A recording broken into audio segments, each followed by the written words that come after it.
Naglabas na ang Pag-ibig Fund ng 3.84 billion pesos para magamit ng miyembro nito ng mga biktima ng lindol at bagyo sa Visayas Region.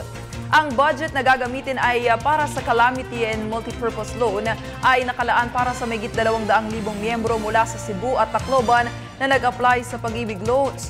Patuloy pa din ang pagtaas ng bilang ng mga humihirap. Ayon sa datos ng Opisina ng Pag-ibig, kaya titiyakin naman nila na mapagbibigyan nila ang kanilang mga kahilingan. Ayon pa sa Pag-ibig, bibigyan 6-month moratorium ang mga survivors na may standing housing loan.